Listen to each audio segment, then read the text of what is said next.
آلی چپ باجار موصل لگلک جهن گشتی وکو بازار نبی یونس و جادا ظهور و بازار تاخ جزائر و گلک جهندن جیان وکو جاران و گریای و خلک سویل دست بکار و کسابت خواه کرینه.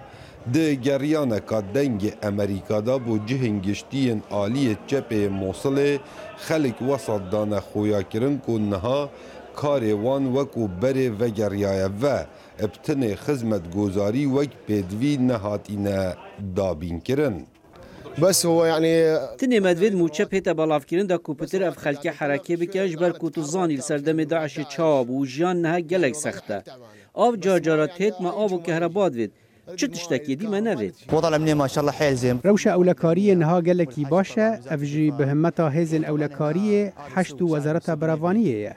اف بازارا نبیه خلق جگلک دوران تین ور آرامی هیا و کرین و فروتن و ماشاللهات و چوی جی هیا. الحمد لله كل شيء متوفر. سپاس بخوده همی تشت هنه از شیرت آلو آواران دکم همی وگرنه سر مالین خواه بتنه مکشا آو و کهربای هیا جیان گلک یا خوشه و آرامیه و همی تشت هنه. شیخ عبد کوی برنیاس لطاخ نبی یونس کوریوی 7 سالی هات کشتن بدستن چکدارن داعش جبرکو نافهاتی خورادستی وان نکر بو و دبیجید فر خلک موصل هاریکاریا هزین امنی بکن دا کو جیانا وان بهتا پاراستن و امناهی یا برقرار بید.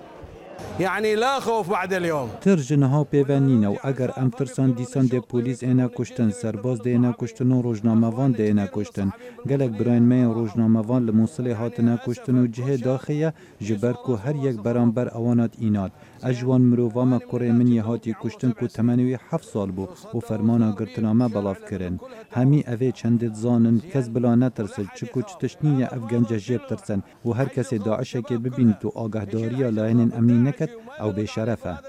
لپرانیا دورن آلی چپ باجار موصل جیان وکو بره و گریای بله خلق وسط دن خویا کرن کو او دردسرین سردم داعش دیتین تجارا ناهن جبیر کرن.